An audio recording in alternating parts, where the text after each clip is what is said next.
Well, hello and welcome. We're at the World Economic Forum, certainly on the sidelines of the World Economic Forum, where India is very much a focus. It is every single year. One of the governments, the state governments, doing a great deal of work in terms of talking about key issues, whether it is job transformation, artificial intelligence, sustainability, or perhaps even the climate, is the government of Andhra Pradesh, one of our most vibrant states, looking to really explain the Andhra Pradesh story to a global audience, certainly a lot of people over here.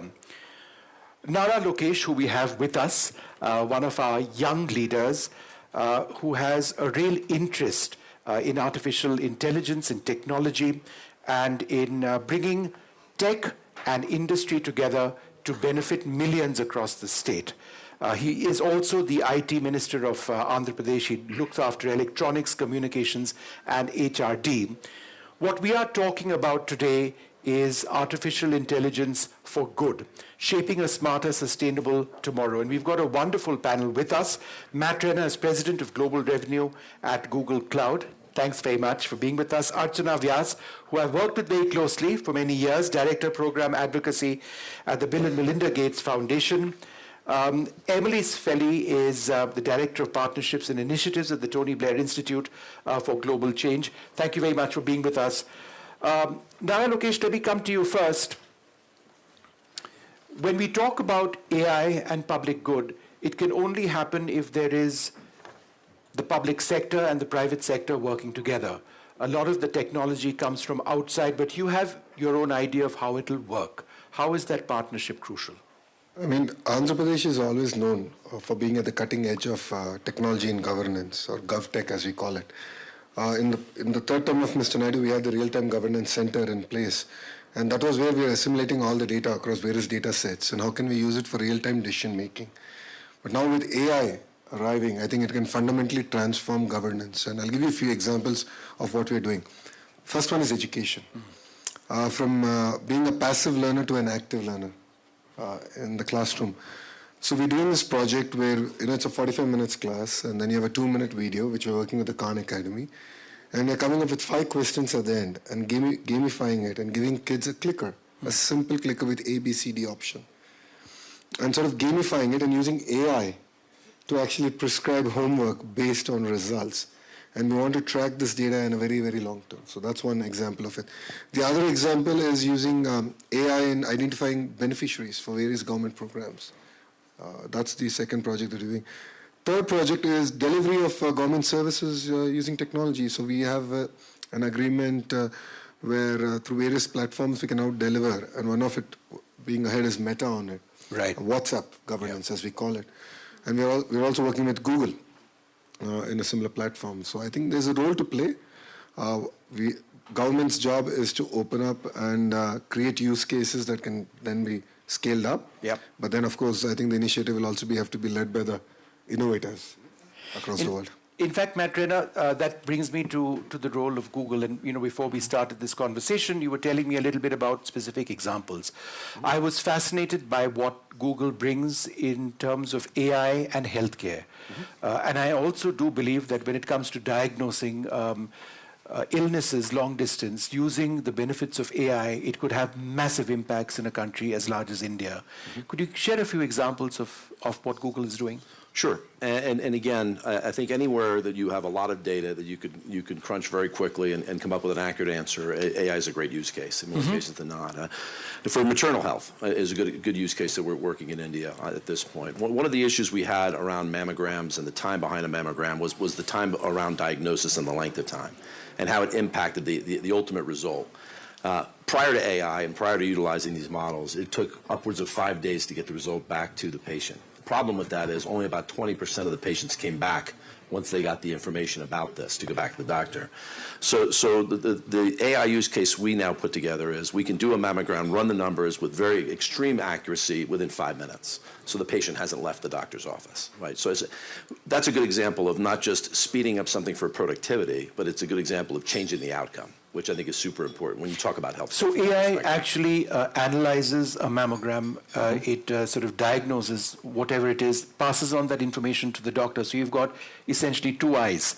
Correct. One real eye and one artificial eye, be that as it may, but potential solutions and certainly a diagnosis. That's what it does, right? In that specific use case, yes. Right. Could you give us a few more examples of? Sure. Of in healthcare, some of the things we're doing. So there's in all variations, right? There'll be some opportunities to look into AlphaFold, which again is genomic 3D imaging, where you can that was released by DeepMind within Google, but ultimately is pattern. That's a public global scenario that Demis Hassabis, and I know he's having a chance to meet with Bill Gates this week, but Demis had won the Nobel Peace Prize for this, right? Ultimately, yes. He and Mr. Jumper as well on our team. So a fantastic example where that's more just for research, as you're digging into research. When you get into diagnosis, and I gave that example for a mammogram, but even the diagnosis around cancer itself. So the contouring process where you're going to apply radiation usually takes somewhere between 7 or 8 hours for a technician to go through all of your slides, all of your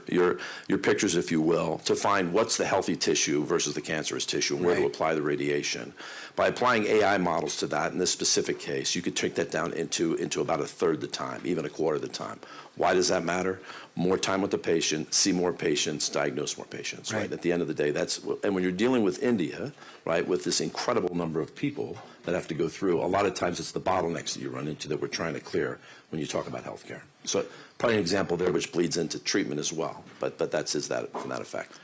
Now, Lokesh, how would you roll something out like this, where every last district potentially has access to an AI diagnosis to speed up treatment of patients?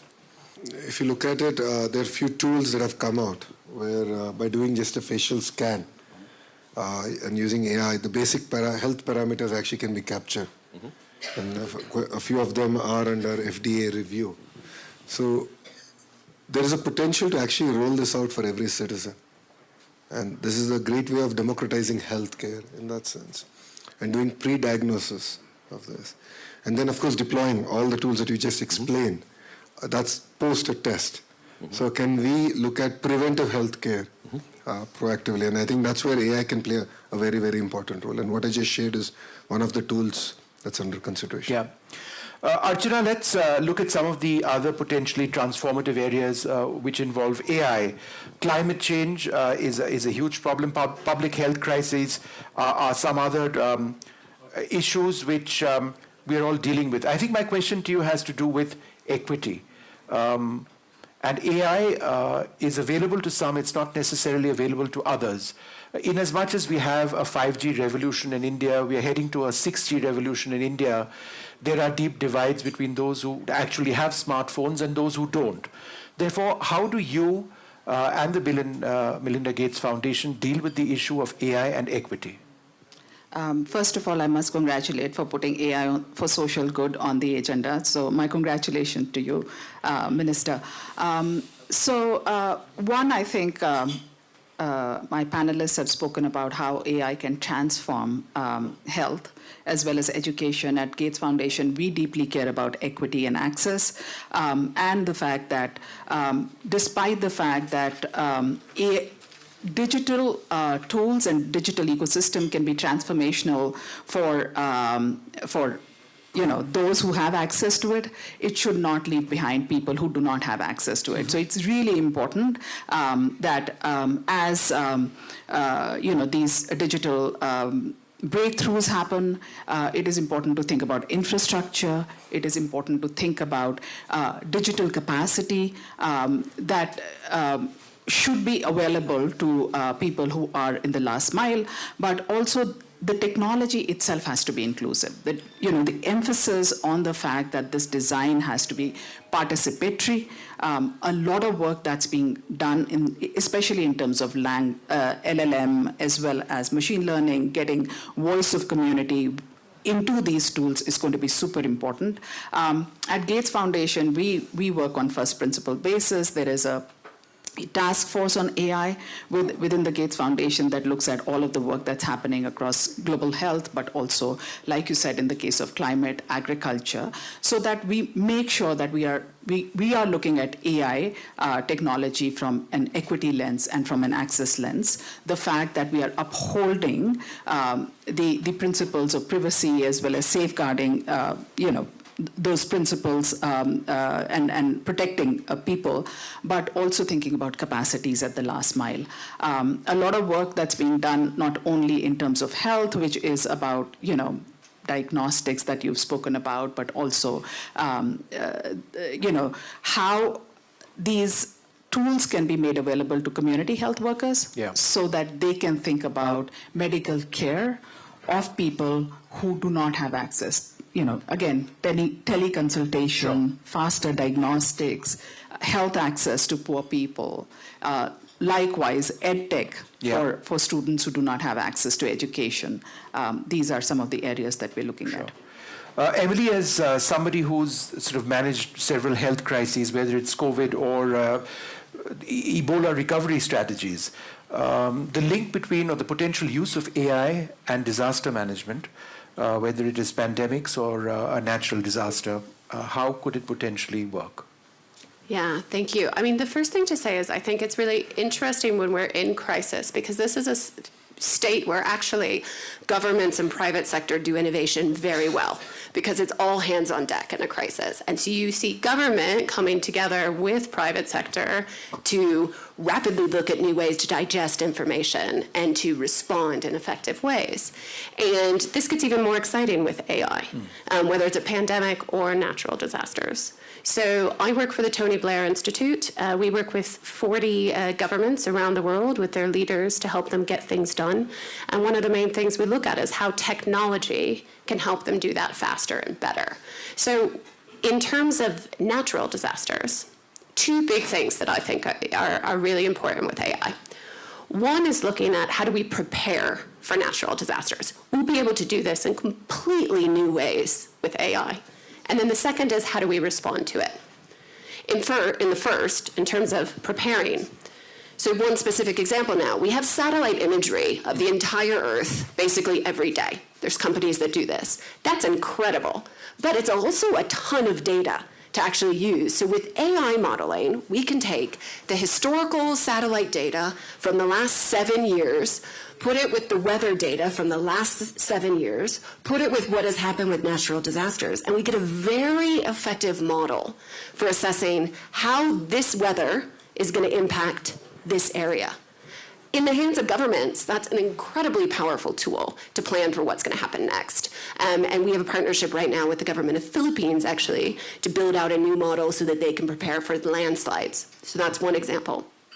Then in terms of responding, similarly, you can get incredibly rapid assessments of the damage that has been done after a natural disaster using satellite imagery and AI again, which can then help governments plan where do we need to respond first, what is the damage, how do we get there, and after a natural disaster, getting there 24 hours faster or accelerating that path to coordinate all the actors can save lives. So this is just two examples, I would say, that governments should be looking at with private sector to apply AI in the space of natural disasters and climate. Satellite imagery has transformed journalism, I can tell you that as well. I do a great deal of my work based on satellite imagery. And just to build on that, I mean, we had similar work cases. The first example, right, of prevention, which I think is super important, and in a living example. So we've got over 100 countries that are utilizing an application at this point to prevent flood damage. But more importantly, we can now predict 7 days in advance with relative accuracy as to when a major flood is coming, right, for that perspective. And in some countries, that'll save hundreds of millions of lives. I mean, if you think about it through some of the scenarios over the course of numerous years in 100 countries. So it's becoming real. I mean, we do see that that was an obvious use case, but again, it comes back to there's a tremendous amount of data in weather, right, for that variability. Yeah. We still can't completely predict the weather, but we can come close, right? I think is probably the best way to put it. Archana, would you like to comment on that? And another partnership that we have with Google in terms of how do farmers, and this is in the area of response, how do smallholder farmers respond when there is adverse event, but also because of fantastic work that's being done in India, whether it's digital identity, data exchange, which is interoperable but also safe and privately managed, farmer advisories in their own language can actually help them prevent themselves from either pests, but also advisory in terms of how can they increase their produce and how can they be more profitable. Mm-hmm. So it is advisory for climate disaster, advisory in terms of productivity as well as profitability, and some of the, extremely path-breaking work that's being done across states. And it can lead to increase in GDP. So it is not only about disaster management, but also in terms of how can you proactively increase profitability of people who are towards the end of the spectrum. Mr. Lokesh, let me ask you, there are cynics who say that in a country like India, AI might be bad news. We are an agrarian economy to a large extent. We do rely on manual labor. If you do have AI, then there could be a concern about jobs going away. And yet, you speak about the benefits of AI. Can these work together? I mean, if you look at it, jobs are under threat, but they're typically the white-collar jobs. Yeah. I think and every industrial revolution has shown that it creates more jobs than what people lose. History shows that. So I don't believe that AI will reduce the number of jobs, but I think it will change the order of jobs. And then I believe the jobs that are going to get created in the next decades are going to be in areas that we're yet to discover. And that puts a lot of pressure on HRD ministers like me who are trying to figure out the curriculum and the entire ecosystem. Saying that, fundamentally AI is here. It's going to change our lives. And as a government, we are looking at how can we expose women to basic AI tools, students to basic AI tools, because farmers to basic AI tools. I think that can fundamentally transform their lives. It can double their income in certain use cases. So just giving them that access and exposure alone can transform the way they're living. Do you mind if I say something? Yeah, absolutely. I think it's undeniable that AI is going to disrupt. And so you can either choose to be disrupted or the disruptor. And what I think is so incredible about what the minister has just said is by taking a proactive approach, particularly to education and upskilling, you're enabling your people to be the disruptors and to be the ones driving that job creation. And Let's talk about skilling. Yeah, one of the areas where we are seeing great results, and this is in partnership with Microsoft, is that rural women who were otherwise sitting at home and did not have jobs, now because of AI, can lend their voice for LLM purposes. Right, large language models, yeah. And they are now getting economically benefited. And because of LLM, they're not only getting economically benefited, they're also correcting for algorithms as far as AI is concerned, which can be biased because women's representation is not in those algorithms. So I think there is huge potential in terms of how you can, like the minister said, that how you can look at people who could be marginalized in local communities and what kind of jobs may be available to them, but also correcting for AI as well. Matt Renner, let's talk a little bit about LLMs, or large language models. They represent huge opportunities but challenges as well. Would you like to see India being more actively involved in the LLM process? The creation of LLMs, large language models. Yeah, and look, I think it goes back to that. What's that? I'm sorry, go ahead. I'd love to see it. The reality behind LLMs and AI and just crunching of all this data as it works through that, the more the better. It just feeds it, makes it more accurate, it makes it more useful. I think to a couple of comments, I love the disruptor comment. But the vast majority of use cases we see globally, and this is across all industries, are less about replacement, more about assistance, right? So making those folks better at what they do to ultimately see more patients, treat their customers better, learn faster, right, as it goes through it. So I think that's a real important point. So the more the better relative to that. The other piece that you mentioned earlier, which I think is highly underrated, but also connects to education, is the applicability of language. within India, right?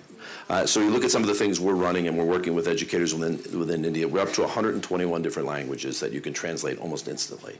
And that's incredibly powerful when you're trying to communicate and speed education. And again, it goes back to my earlier comment, which is the more the better, right? I mean, this is one technology that actually we encourage more and more participation versus less. We're trying to refine it, right? I think it's a much better scenario. So we welcome, I mean, our strategy just is not to do a Google commercial here, but our strategy is to enable and provide the platform so you can build models, right? We have models. We have a ton of models that work on our platform, but we recognize that as a strategy for whether it's a company, a state, it's an institution, wherever that might be, is use multiple models, right? Yeah. Bring in more data. So I would say more is better is probably the way we look at it. Let me just sort of put across a rather basic question to you, Mr. Lokesh, because this is being broadcast to a lot of people who may not understand the nuances of large language models. If you've got AI solving all your problems or your queries, then where is the education? It's not the way that we've learned education. We've had to study. We don't use Grok, as I do, to sort of get answers to questions. My research as a news anchor has gone down, time spent to a few seconds from a few hours. It helps immensely, but then if you've got an entire generation of people who don't have to do the hard work, then are we not missing something? I mean, creativity doesn't come from AI. Creativity comes from the way we've been educated. Yeah, exactly. Your thoughts? I mean, you've answered the question in that sense. Shall we move on? You answered the question. See, the problem in India is we look at outputs and not outcomes in education. And that's the fundamental shift you're going to see what Andhra Pradesh is going to do. It's outcome-based education. Right. We'll have time to, we'll be able to free up time for the students to actually critically analyze things, to look at things in a very systematic manner, to answer the questions that otherwise wouldn't have been. Because today I look at my own child, I mean, and the questions that he asks me, I'm like, really? I mean, he's 9 years old. I'm like, it never even occurred to me till my teens. Right. I mean, they are learning fast and they love to be challenged. I think the LLMs and the AI models enable them to be challenged even better. Yeah. And I think that's the role. Again, do you want to be disrupted or you want to be the disruptor? I think Andhra will be the disruptor in this case. Would you like to add to my query on AI versus the education, the style of education we were educated in? I mean, again, I do think it's about envisioning what the future will be, and we don't know exactly. So we have to prepare our children and the next generation for that. And that's going to take creativity. But even, I would say, as we see AI tutors rolling out, they're not replacing teachers, they're enhancing teachers. And so I think some of that we need to just really lean into, go beyond the fear, and, really lean into it. Be the disruptor. Do it in a way that's going to bring benefits for our kids. Yeah. One thing that I would add is the fact that otherwise education has been standardized. It's universal, right? The fact that in LMICs or lower and middle income countries, 7 out of 10 children cannot even read by the time that they're in their grade 10, or they're 10 years old, sorry, is now AI allows for adaptive learning, right? It allows for teachers to be more efficient as well. They can train themselves looking at the class. They can revise their curriculum. They can do, build on tools that can allow for educational outcomes, which is what the minister was talking about. So there's definite benefit in terms of what technology allows for. At the same time, efficiency, like you've been speaking about, how much time do you have? Teachers will have more time in terms of designing curriculum that can help children learn faster, better, and deliver the learning outcomes.